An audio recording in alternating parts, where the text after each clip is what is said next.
Je savais que je pouvais compter sur toi, chef. Fouillons un peu par là-bas.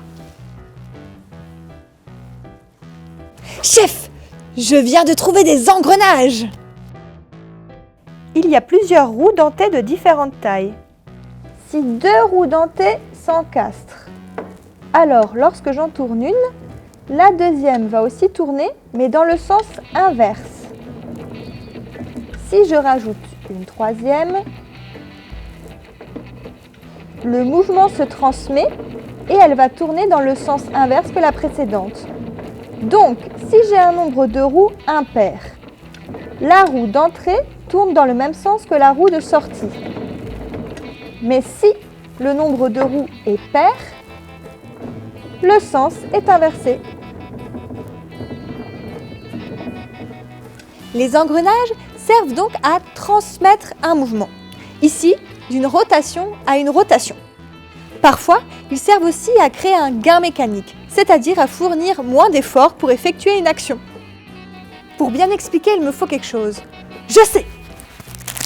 Un bon agent secret a toujours des gommettes sur soi. Je pose une gommette ici. Chef, essaye de compter combien de tours fait la petite roue pendant que je tourne une seule fois la grande.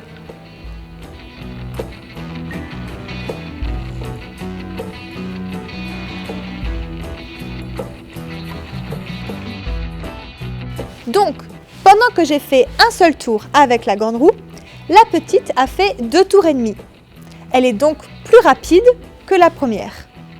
Il y a eu ce qu'on appelle une surmultiplication du mouvement. C'est très pratique, par exemple dans une essoreuse, pour ne pas se fatiguer à tourner la salade. Ici, il y a cette surmultiplication du mouvement parce que la roue qui mène a 32 dents alors que la roue menée n'en a que 12. Si c'était l'inverse, que la plus petite roue était devant, la vitesse serait plus lente.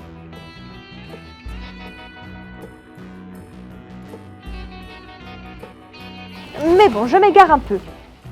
Je dois trouver à quoi servent ces engrenages. Pour cela, je dois voir ce qu'il y a au bout de cette chaîne.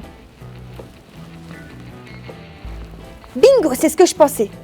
Regarde, chef, les engrenages servent soit à détruire la machine, soit à détruire le vaisseau. Personnellement, je préférerais détruire la machine. Donc, il faut que cette flèche grise aille vers la gauche. Donc, que le dernier engrenage tourne dans le sens inverse des aiguilles d'une montre. Ok, chef, concentrons-nous.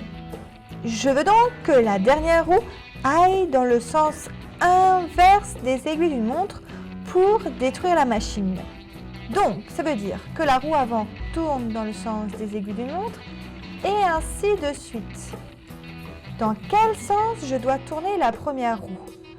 Dans le sens des aiguilles d'une montre ou l'inverse? Il y a trop d'enjeux, chef. C'est à toi de décider. Je t'envoie les différentes options sur ton écran de contrôle.